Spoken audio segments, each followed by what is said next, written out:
My presentation is on the examination of two woodblock prints, Night Rain at Karasaki and Six Jewel Rivers by Japanese artist Yukata Hiroshi. My thesis statement was investigating choices Hiroshi made for the location, figures, and color is significant because it gives insight into the meaning and historical context of his woodblock prints. Yukata Hiroshi received training from Yukata Torihiro in his youth. Hiroshi was the son of a samurai. However, both of his parents died when he was only 12 years old. He took on his father's work while learning the art of woodblock printing. Identical to his art master, he began with printing images of actors, and he later started to develop his own unique style in traditional landscapes in 1831.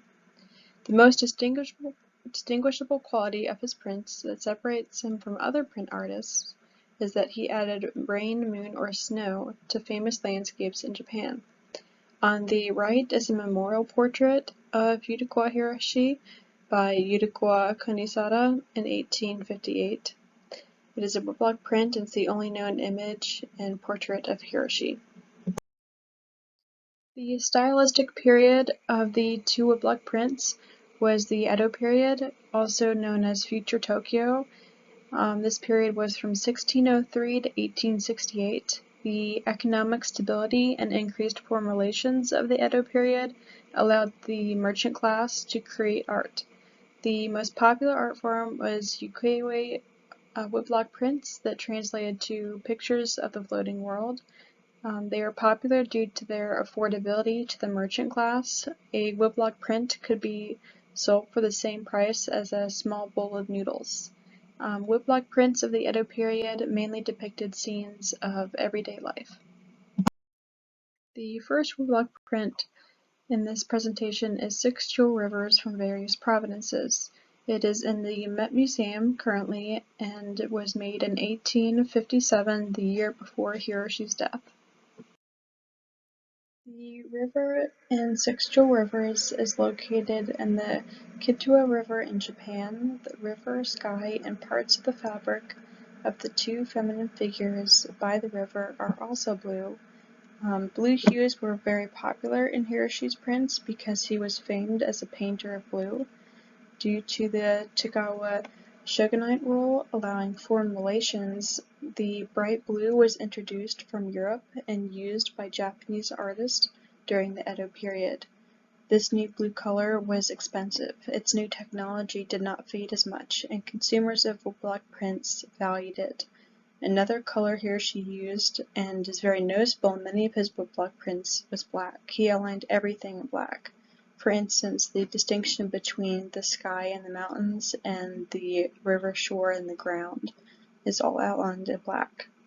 Hiroshi was known as a painter of moon, rain, and snow, and in Six Jewel Rivers he added a visually prominent moon that rests over the peak of the mountain tops. The print was made in November, and from the darker tone colors and bright moon, it is probable that Hiroshi may have created Six Jewel Rivers in the evening hours. The two feminine figures seated by the Kitwa River are using wooden mallets and cloth for the process of fulling. They also appear to be middle class. During the Edo period, the middle class were a popular depiction in woodblock prints as they were going about their daily life and activities. The woman on the right has very oversimplified lines for her face, and with a bored or perhaps sad expression. Her facial expression does not show much zest for life. Instead, she looks down on the cloths, repeatedly hitting them with the wooden mallet. The feminine figures show historical context to Hiroshi's Six Jewel Rivers, as it reveals his intention to create an everyday depiction of middle-class tasks in a lonesome evening.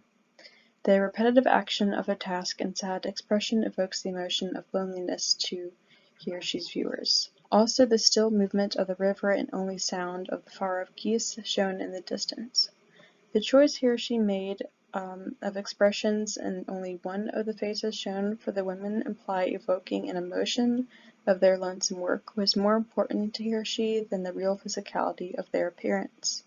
Also, it shows the political and social climate of the Edo period, as woodblock prints typically depicted the merchant class going about their day performing mundane tasks. On the top left corner of the print, a Japanese poem called Kintoa on Temkota by Japanese Minamoto Toyoyori says, "The autumn wind over the pine sounds forlorn. In the loneliness, the sound of flint cloth at Temquata."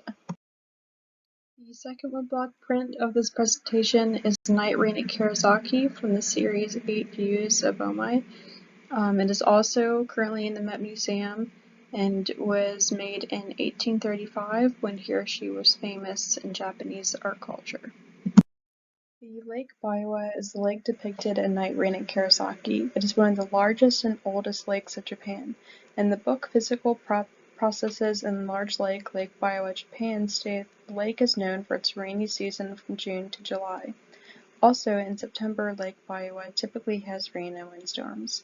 From this information, it is possible that Hiroshi made this print in the month of September because of the inscription on the top left corner of the print that translate to, "Elsewhere will they talk of the music of the evening breeze that has made the pine of Karasaki famed, for the voice of the wind is not heard through the sound of the rain in the night." A massive ancient pine tree covers approximately 3/4 of the entire print. The tree is located in Karasaki, Japan, and is a very famous site. The pine tree is supported by bamboo pillars and was the subject of many prints due to the sacredness of it withstanding the wind and rain, firmly rooted in the ground through the rough June through September seasons. The massive pine tree withstanding the wind and rain was meant to show the powerful aspect of Japanese nature.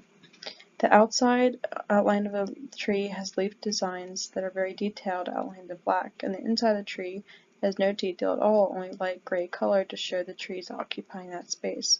Here she incorporated his signature style of either adding rain, moon, or snow by adding a torrential downpour of rain.